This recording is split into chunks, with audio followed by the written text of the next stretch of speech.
나누실까요? 사랑하고 축복합니다. 예, 우리 앞뒤로도 한번 인사하십시다. 사랑하고 축복합니다. 날씨가 참 덥습니다. 우리 실내에는 에어컨도 있고 선풍기도 있고 이러니까 실내에서는 어떻게든 이렇게 견디는데 문만 열고 나가면 막 이렇게 숨이 턱 막히는 듯한 이 더위 때문에 많은 분들이 많이 지쳐하고 피곤해하는 계절이 아닌가 이런 생각이 듭니다.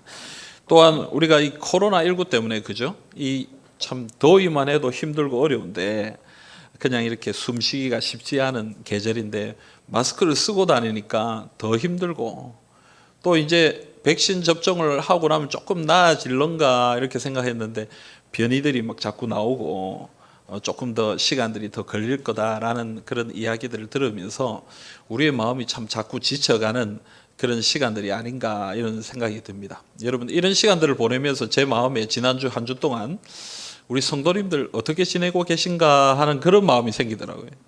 여러분, 한 주 어떻게 지내셨습니까? 잘 지내고 계십니까? 예. 여러분, 정말 하나님 앞에 기도하게 되더라고요. 우리 성도님들 또 우리 모두가 하나님의 은혜 가운데 살게 해 주십시오. 참 힘들고 어려운 상황이 우리 가운데 있지만 그러나 우리 모두가 하나님의 은혜 가운데 이 여름을 살아갈 수 있게 해달라고 간절히 소원을 가지게 됩니다. 여러분, 옆에 계신 분들 한번 믿음으로 한번 축복합시다. 은혜로운 여름을 보내십시오. 자, 우리 앞뒤로도 한번 인사하실까요? 은혜로운 여름을 보내십시오. 아멘.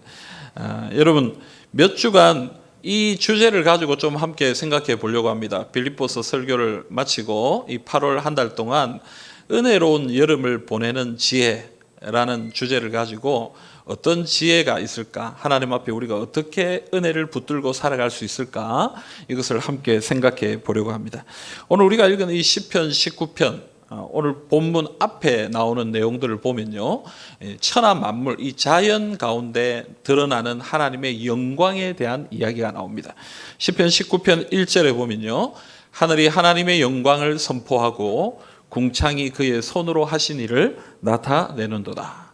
여러분, 모든 자연을 하나님께서 창조하셨기 때문에 자연 가운데는 창조주이신 하나님이 드러납니다. 그래서 자연의 위대함과 아름다움을 보게 될 때에 사람들은 그 속에서 하나님의 역사와 하나님의 능력을 발견하게 되는 것입니다. 그런데요, 이 발견은, 하나님을 발견하게 되는 것은 모든 사람이 다 하는 건 아니에요. 믿음을 가진 우리는 자연을 볼 때에 하나님을 발견하고 하나님의 은혜를 깨닫지만 믿음을 가지지 못한 이 세상의 많은 사람들은 하나님을 올바르게 깨닫지 못하는 그런 어리석음을 드러내게 됩니다. 그게 어디 나오냐면 로마서 1장 22절 23절이에요. 우리 같이 한번 읽어봅시다. 로마서 1장 22절 23절입니다. 스스로 지혜 있다 하나 어리석게 되어 썩어지지 아니하는 하나님의 영광을 썩어질 사람과 새와 짐승과 기어다니는 동물 모양의 우상으로 바꾸었느니라. 아멘. 여러분, 사람들은 스스로 지혜 있다, 나는 똑똑하다 이렇게 생각하지만 어떤 어리석은 행동을 한다는 거예요?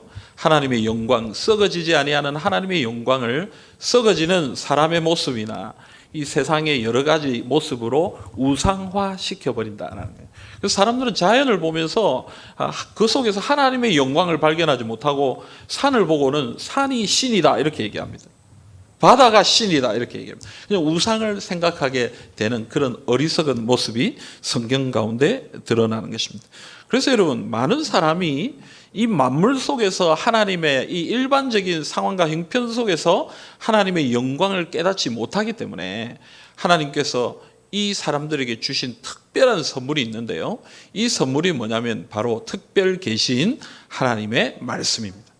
그래서 이 하나님의 말씀을 통해서 하나님은 자신을 알리시고 자신을 믿을 수 있도록 은혜를 내려주시는 것입니다. 그래서 여러분, 은혜로운 여름을 보내는 첫 번째 방법이 무엇이냐? 저는 이 하나님의 말씀이라고 생각합니다. 그래서 오늘 이 말씀을 통해서 하나님의 말씀을 가지고 어떻게 은혜로운 여름을 보낼 수 있느냐? 이것을 함께 생각해 보기를 원합니다. 먼저 오늘 이 시편 19편을 쓴 다윗은 하나님의 말씀에 대해서 설명을 하고 있습니다. 오늘 우리가 읽은 본문 7절부터 9절까지 말씀을 우리 같이 한번 읽어보겠습니다. 같이 읽겠습니다.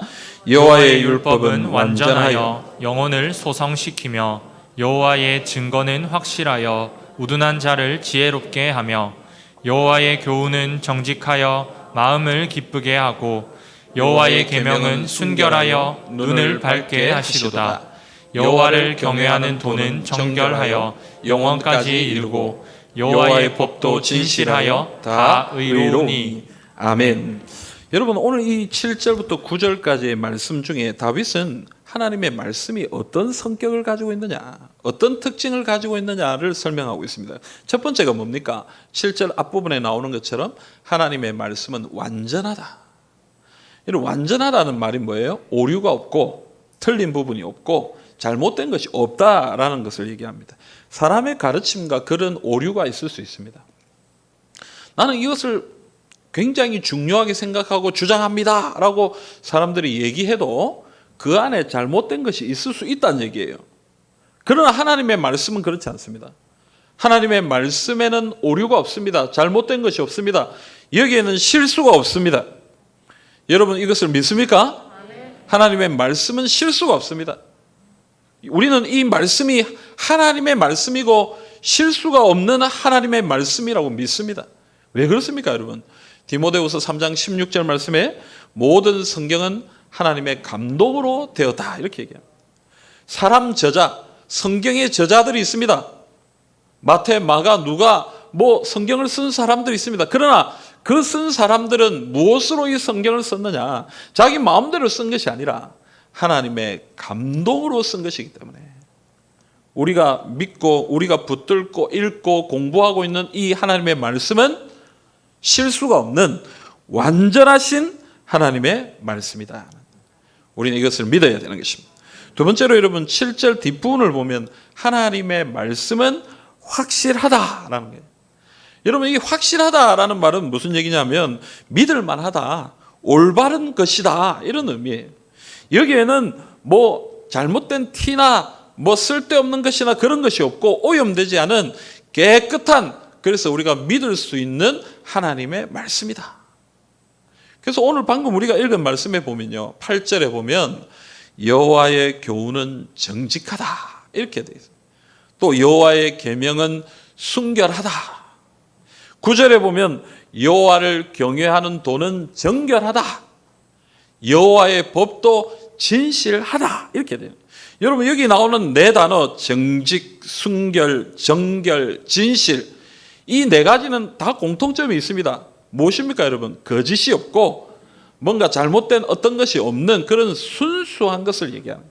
그래서 하나님의 말씀은 확실하고 우리가 믿을 만하고 우리가 신뢰할 만한 그런 확실한 하나님의 말씀이다 그렇게 얘기합니다. 또 마지막으로 여러분 다윗은 뭐라고 얘기합니까? 9절에 보면 하나님의 말씀은 영원하다. 하나님의 말씀은 영원히 변함이 없습니다. 하나님의 말씀은 잠시 있다가 수정되고 잠시 있다가 수정되는 그런 말씀이 아니라 세상이 없어지기 전에, 세상이 없어진다 해도 하나님의 말씀은 변하지 않는 그런 영원한 말씀이다 라고 말씀이 우리에게 가르쳐주고 있는 것입니다. 마태복음 5장 18절 말씀 우리 같이 한번 읽어볼까요?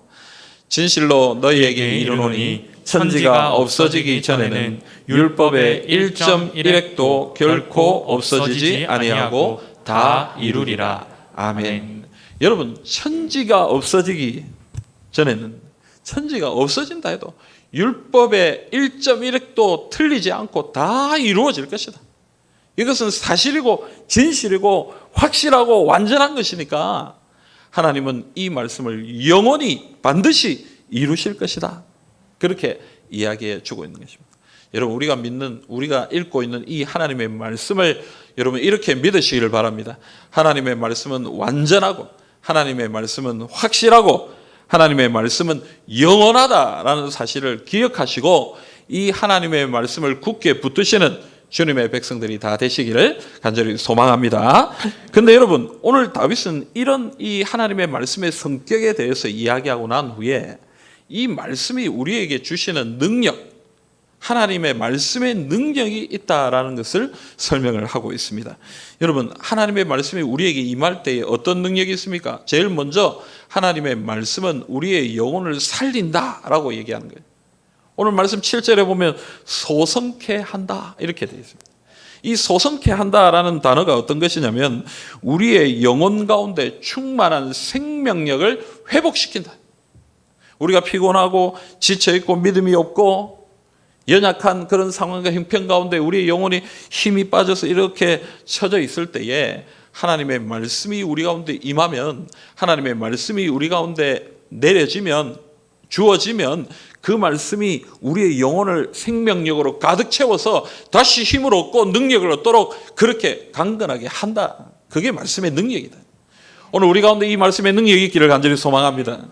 여러분, 여호수아 1장 6절에 보면요, 하나님이 여호수아에게 이렇게 말씀하십니다. 강하고 담대하라. 너는 내가 그들의 조상에게 맹세하여 그들에게 주리라 한 땅을 이 백성에게 차지하게 하리라. 아멘. 여러분, 여호수아가 두려움 가운데 있었습니다. 어떤 두려움 가운데 있었습니까? 모세가 죽었습니다. 모세가 이 위대한 지도자인데 그 위대한 지도자인 모세가 죽고 이제 여호수아가 이스라엘 백성들을 이끌고 가나안 땅으로 들어가야 되는 거예요. 이 상황과 형편을 생각하니까 도저히 자신이 안 생겨요. 두려운 거예요. 떨리는 거예요. 아니, 내가 뭔데 이런 일을 감당하겠나. 자신이 없어요. 힘이 없어요. 그때 하나님의 말씀이 여호수아에게 임하는 거예요. 강하고 담대하라. 내가 너와 함께 하겠다. 내가 너로 가나안 땅을 정복하게 하겠다. 내가 너와 늘 함께하며 모세와 함께했던 것처럼 너에게 능력을 주고 네가 인정함을 받도록 하겠다. 여러분, 그 말씀이 임할 때에 여호수아 힘을 내는 거예요. 예, 주님, 제가 말씀을 의지하여, 하나님을 의지하여 순종하여 주님 앞에 나가겠습니다.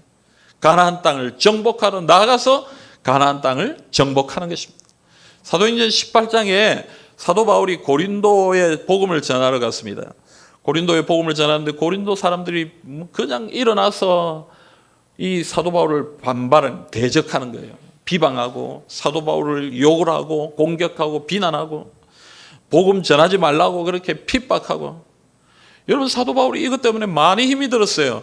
그래서 그날 밤에 잠자고 있는데 하나님이 환상 가운데 이 사도 바울에게 나타났습니다. 하나님이 그에게 뭐라고 얘기하셨습니까? 두려워하지 마라. 지금 너를 핍박하고 너를 비난하는 사람들이 있지만 두려워하지 말고 침묵하지 마라. 복음 전하는 거 두려워하지 마라. 내가 너와 함께 할 것이다. 내가 너에게 능력을 줄 것이다. 이 성중에 나의 백성이 많다. 네 말을 듣고 복음을 듣고 예수 믿게 될 하나님의 백성들이 많다. 그러니까 두려워하지 말고 하나님의 말씀을 증거하라. 그때 바울이 그 말씀에 힘을 얻고 거기에서 긴 시간 동안 머물면서 하나님의 말씀을 전하고 하나님의 능력을 선포하게 되는 것입니다. 사랑하는 성도 여러분, 하나님의 말씀이 우리 가운데 임할 때에 힘을 얻게 되는 거예요. 하나님의 말씀이 우리 심령 가운데 임할 때에 지쳐있는 자들마다, 피곤한 자들마다, 낙심한 자들마다 다시 힘을 얻고 소성케 되는 은혜를 경험하게 되는 것입니다. 오늘 이 자리에 계신 여러분, 하나님의 말씀 붙들고 믿음으로 일어나시기를 주님의 이름으로 축복합니다. 두 번째로 여러분, 오늘 7절에 보면 하나님의 말씀은 우둔한 자를 지혜롭게 한다 이렇게 얘기합니다. 여러분, 우리는 어리석습니다. 사람들은 똑똑하다 그렇게 얘기하지만 그런 똑똑하지 않습니다. 우리 다 어리석습니다. 우리 다 부족합니다. 여러분, 우리가 알면 얼마나 알겠습니까? 우리가 뭐 이렇게 많은 지식을 가지고 있다 그러면 얼마나 많은 걸 가지고 있겠습니까? 이 세상에 뭐 100분의 1이나 1000분의 1이나 10만 분의 1이나 알겠습니까, 우리가? 그런데도 우리는 늘 똑똑하다, 지혜롭다 그렇게 얘기합니다. 그러나 우리는 참 어리석은 자예요. 근데 이 어리석은 자를 지혜롭게 하시는 것은 무엇이다라고 오늘 말씀을 얘기하는 거예요. 하나님의 말씀이다. 하나님의 말씀이 우리 가운데 임할 때에 우리에게 지혜를 주시고 깨닫게 하시고 은혜를 주신다. 여러분, 시편 119편 130절 말씀을 우리 같이 한번 읽어봅시다. 시편 119편 130절입니다. 주의 말씀을 열면 빛이 비치어 우둔한 사람들을 깨닫게 하나이다. 아멘.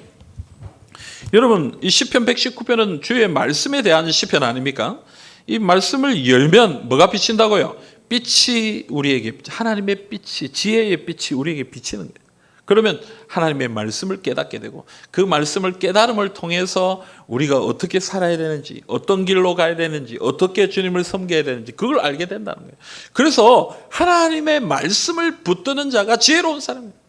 내 생각대로, 내 의지대로 살아가는 사람은 우둔한 사람이고 어리석은 사람이고, 하나님이 가르쳐 주시는 대로 하나님의 말씀을 따라 살아갈 때에 우리는 지혜로운 삶을 살게 되고 지혜로운 하나님의 백성들이 된다는 것입니다. 사랑하는 성도 여러분, 하나님의 지혜를 붙드시기를 바랍니다. 하나님의 지혜를 붙들고 지혜로운 삶을 살아가시기를 간절히 소원합니다. 세 번째로 여러분, 하나님의 말씀은 우리에게 새로운 기쁨을 주신다. 그리고 새로운 것을 보게 하신다. 이렇게 얘기합니다. 오늘 8절 말씀 우리 같이 한번 읽어봅시다. 8절입니다.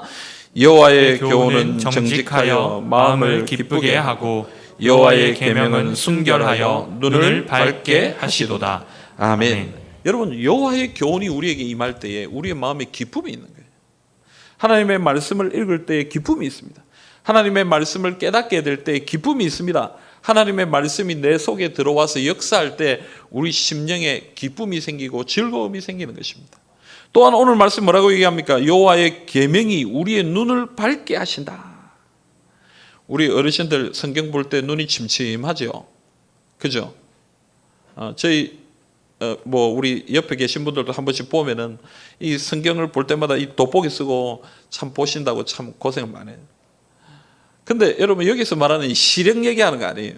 성경 보면 눈이 밝아진다, 그 얘기를 하는 게 아니라 오늘 여기서 말하는 이 눈이 밝아진다는 것은 뭐예요, 여러분?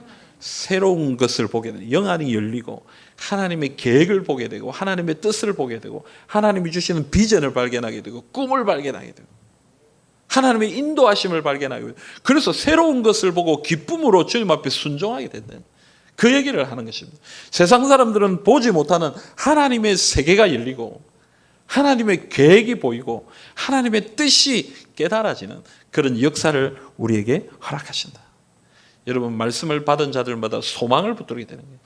말씀을 받은 자들마다 비전을 붙들게 되는 거예요. 창세기 12장에 아브라함을 불러주신 하나님의 말씀, 그 말씀을 받은 아브라함에게 비전이 생겨요. 이 세상에 복이 되기를 원하는 비전, 믿음의 조상이 되기를 원하는 비전이 생기는 것입니다. 여러분, 사도행전 19장에 하나님의 말씀이 사도 바울에게 임할 때에 사도 바울에게 비전이 생기는, 내가 로마도 보아야겠다. 하나님이 나를 로마까지 가라고 하시는구나. 하나님의 이 비전을 발견하고 그것을 붙들고 살아가게 되는 것입니다. 여러분, 저는 이 선교단체 사역을 좀 했는데요. 선교단체 사역을 하면서 참 수련회를 참 많이 했습니다. 수련회를 준비하기도 하고 수련회를 진행하기도 하고 또 앞에서 찬양 인도를 하기도 하고 때로는 설교를 하기도 하고. 여러분, 수련회 준비가 참 쉽지가 않습니다. 개교회 수련회 성경학교 준비도 참 어렵지만 500명, 1000명 이렇게 대형 수련회를 준비하려면 참 어렵고 힘이 들어요. 몇 달 동안 그 일을 위해 노력하고 애를 쓰고 기도하고 그렇게 하는 거예요. 그런데 그 수고가 싹 사라지는 그런 때가 있습니다. 그 고생이 싹 사라지는 그런 때가 있어요. 언제냐면요, 아이들이 말씀 듣고 변할 때, 저녁 집회 때 강사 목사님이 말씀 전할 때에 아이들이 얼굴이 바뀌어요. 첫째 날에는 막 까불고 말씀 안 듣고 막 도망 다니고 막 이러던 아이들이 둘째 날, 셋째 날 말씀 들으면서 얼굴이 바뀌어요. 얼굴이 바뀌고 그러면서 눈물을 흘리면서 기도하고 찬송을 부르고 그러면서 내가 아직 어리지만 예수를 위해 살겠노라고 기도하고 작정하고, 여러분, 그런 모습을 볼 때에 막 힘이 나요. 아, 내가 수고했던 것, 이때까지 고생했던 것, 그런 건 생각 안 나요. 하나님 너무 감사하다. 여러분, 말씀이 임할 때에 그런 소망이 생기고 그런 비전이 생기게 되는 것입니다. 지금 여름 행사가 진행 중에 있죠. 저는 우리 교회 아이들, 물론 뭐 그렇게 대형 집회처럼 그렇게 많은 아이들이 모이는 그런 수련회 성경학교는 아닙니다만, 그러나 그런 소규모로 모이는 이 개교회의 성경학교와 여름 수련회지만 그런 그 가운데서 말씀의 역사가 있기를 간절히 소망합니다. 우리 아이들이 그 말씀 듣고 하나님의 꿈을 발견하고 하나님의 비전을 발견하고 예수 만나고 그래서 이 제3영도교회에서 자라는 이 시기에 하나님을 향한 정말 원대한 꿈을 가지고 하나님의 일꾼으로 자라가는 것, 우리가 그걸 보고 싶어 하는 것입니다. 또한 이 자리에 계신 여러분들도 마찬가지입니다. 하나님의 말씀을 통해 하나님의 비전을 발견하기를 원합니다. 하나님의 꿈을 발견하기를 원합니다. 우리 교회가 이제 8월 7일이 되면 72주년이 됩니다. 72살이 되는 거예요, 우리 교회가. 72년 동안이나 하나님의 은혜를 얻으면서 이렇게 달려왔습니다. 이제 또 새로운 은혜를 바라보면서 나가야 되지 않겠습니까? 하나님이 주신 꿈과 비전을 가지고 나가야 되지 않겠습니까? 여러분, 하나님의 말씀 가운데 주시는 이 꿈과 비전을 가지고 주님 앞에 나아가시기를 간절히 소망합니다. 사랑하는 여러분, 우리가 어떻게 은혜로운 여름을 보낼 수 있습니까? 우리를 소성케 하시고, 우리를 살려주시고, 지혜롭게 하시고, 기쁘게 하고 비전을 가지게 하시는 이 하나님의 말씀을 붙들 때에 우리는 이 여름을 은혜 가운데 살아갈 수 있을 줄 믿습니다. 여러분, 완전하고 확실하고 영원하신 하나님의 말씀을 굳게 붙드시는 주님의 백성들이 다 되시기를 간절히 소원합니다. 두 번째로 여러분, 하나님의 말씀이 우리에게 이런 은혜를 주시기에 다윗은 이 하나님의 말씀을 굳게 붙드는 방법에 대해서 설명을 하고 있습니다. 10절 말씀입니다. 우리 10절 같이 읽어보겠습니다. 금 곧 많은 정금보다 더 사모할 것이며 꿀과 송이꿀보다 더 달도다. 아멘. 여러분, 금 곧 많은 정금보다 사모해야 된다. 금 곧 정금, 이건 무엇을 얘기합니까?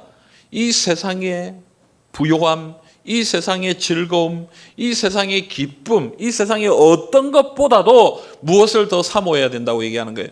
하나님의 말씀을 더 사모해야 된다. 여러분, 하나님의 말씀을 이렇게 사모하십니까? 세상의 즐거움보다도, 세상의 부요함보다도, 세상의 유익보다도 하나님의 말씀을 사모하십니까? 오늘 우리에게 이 마음이 회복되었으면 좋겠습니다. 하나님이 우리에게 이 은혜를 주시기를 간절히 소원합니다.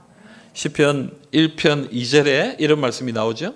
오직 여호와의 율법을 즐거워하여 그의 율법을 주야로 묵상하는도다. 여러분, 우리가 하나님의 말씀을 사모할 때에 어떤 모습이 나타납니까? 하나님의 말씀을 즐거워하고 그 말씀을 주야로 묵상한. 그래서 시편 1편 1절에 보면 이런 사람이 어떤 사람이냐? 복 있는 사람이다. 하나님의 말씀을 사모하고 그 말씀을 다 읽고 묵상하는 사람이 어떤 사람이냐? 복 있는 사람이다. 마틴 로이드 존스 목사님이 이 부분에 대해서 이런 이야기를 했습니다. 우리는 철학자들의 명석함이나 사상가들의 추론이 아니라 하나님의 말씀을 즐거워해야 합니다. 악인들의 묵상과 사유가 아니라 여호와의 율법, 성경, 하나님의 규례, 구약과 신약, 율법과 복음을 즐거워해야 합니다. 내게 필요한 모든 것, 나를 행복에 이르게 하는 하나님의 방법이 바로 여기 성경에 있습니다. 그는 이 말씀을 즐거워합니다. 그는 이 말씀을 주야로 묵상합니다. 그는 이 말씀을 즐거워합니다. 바로 이 사람이 행복한 사람입니다. 여러분, 행복한 사람이 누구냐? 하나님으로부터 복 받는 사람이 누구냐? 하나님의 말씀을 즐거워하는 사람. 그 말씀을 읽고 묵상하는 사람이 바로 행복한 사람이요 주의 은혜를 누리는 사람이다. 그래서 우리에게 이 사모함이 너무나 중요하다라고 그렇게 얘기하고 있는 것입니다. 여러분, 영국의 극작가인 이 조지 버나드 쇼라는 사람이 있습니다. 1925년도에 노벨 문학상을 받은 사람이죠. 이 사람이 가까운 친지의 딸이 결혼했습니다. 근데 이 사람이 유명하고 또 대단한 사람이니까 이 딸에게 선물을 줬는데 이 딸이 좀 기대를 했던 것 같아요. 대단한 사람이니까 좀 큰 선물을 주리라 이렇게 생각했는데 이 버나드 쇼가 책을 줬어요. 자기가 쓴 책을 선물로 줬어요. 이 여자분이, 이 신부가 좀 실망을 한 거예요. 그런데 이제 실망을 했지만 신혼여행에 가서 이 버나드 쇼가 준 책을 읽었어요. 쭉 읽는데 재미가 있어서 처음부터 끝까지 읽었어요. 읽고 나니까 마지막에 결혼 축하 메시지와 고액의 수표가 그 안에 들어있어요. 여러분, 버나드 쇼는 항상 이렇게 늘 좀 재미있는 일들을 많이 행했던 사람입니다. 버나드 쇼의 책을 받은 여인은요, 그 책을 읽음을 통해서 큰 액수의 돈을 얻었습니다. 하지만 하나님의 말씀을 사모하고 그것을 읽고 또 읽는 하나님의 백성들은요, 그 돈으로 환산할 수 없는 하나님의 은혜와 능력을 누리게 되는 것입니다.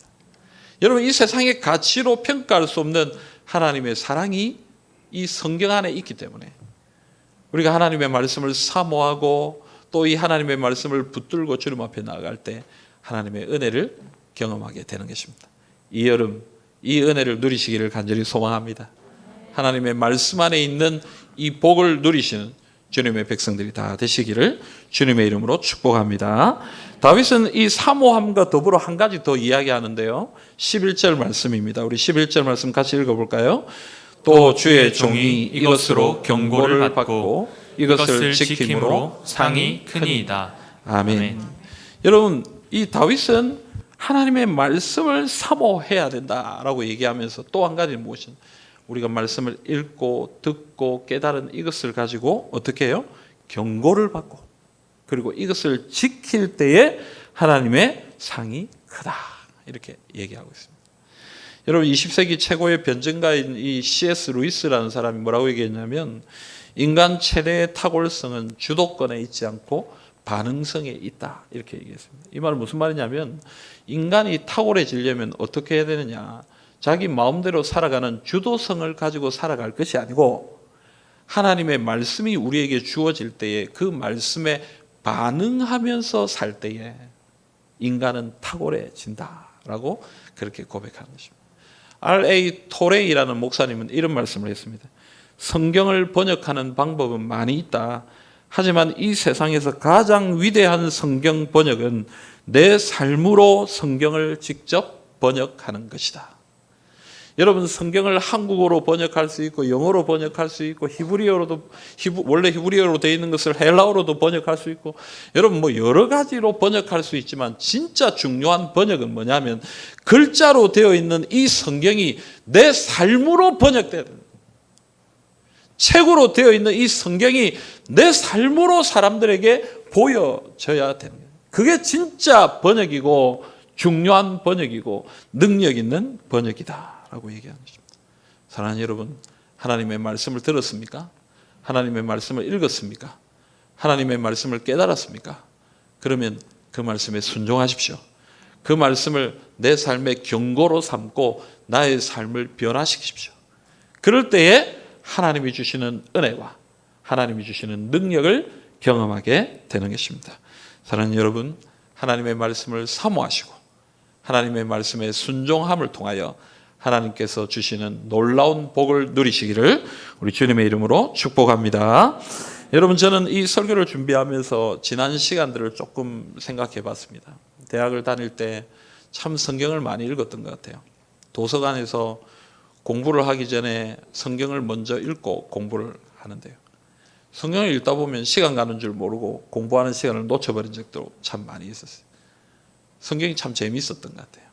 그때는 차가 없었으니까 버스를 타고 다니고 또 지하철을 타고 다니고 이럴 때 버스를 타면 이렇게 성경이 두껍고 무겁고 하니까 요즘에도 나오지만 이렇게 나누어진 성경 있잖아요. 쪽으로 이렇게 나누어진 성경. 그걸 들고 다니면서 버스 안에서도 읽고 지하철 안에서도 읽고 참 그랬던 것 같다라는 생각. 여러분, 휴가가 되면요. 그때는 뭐 휴가 제가 이제 뭐 전도사 강도사 때만 해도 휴가라는 개념이 사실 참 많이 없을 때 뭐 가족 여행 뭐 이런 뭐 여유도 없을 뿐만 아니라 그때 사회 분위기가 뭐 어디 여행을 가고 이런 분위기가 아니었어요. 휴가 때는 제일 좋은 게 뭐냐면은 화장실에 대야에 물 받아 놓고 의자 옆에 놔두고 발 담그고 선풍기 틀어놓고 책 읽든지 성경 읽든지 그러면 행복한 시간이에요. 성경 읽으면서 즐거운 거예요. 책 읽으면서 즐거운 거예요. 근데 여러분, 그런 생각들을 하면서 가만히 곰곰이 요즘 나의 모습을 또 우리의 모습을 생각해 볼 때 참 우리는 참 분주하다. 참 마음이 참 이렇게 여유가 없다. 그때처럼 하나님의 말씀을 펴서 읽을 수 있는, 하나님의 말씀을 묵상할 수 있는 그런 시간적 그리고 우리의 마음에 영적인 여유가 없다라는 생각들을 많이 가져보게 됩니다. 스마트폰은 펴서 보지만, 텔레비전은 켜서 여러 프로그램들을 보지만 하나님의 말씀을 펴서 읽는 그런 모습들은 우리에게 점점 부족해져 가고 있는 것은 아닌가. 사랑하는 성도 여러분, 여러분들의 말씀 생활은 어떻습니까? 잘 하고 계신다면 다행입니다. 하나님의 말씀을 사모하고 정말 하나님의 말씀의 기쁨 가운데 살아가고 계시다면 정말 귀한 하나님의 백성들입니다. 그러나 만약 그러지 못하고 계신다면 이번 여름 우리 다시 마음을 한번 가다듬읍시다. 하나님의 말씀을 사모합시다. 하나님의 말씀에 순종합시다. 그래서 이 무더운 여름 하나님의 은혜를 경험하는 그런 귀한 계절이 될 수 있기를 간절히 소망합니다. 하나님의 말씀을 사모하고 순종함을 통해서 은혜로운 여름을 보내시는 우리 모든 성도님들이 다 되시기를 주님의 이름으로 기원합니다. 아멘.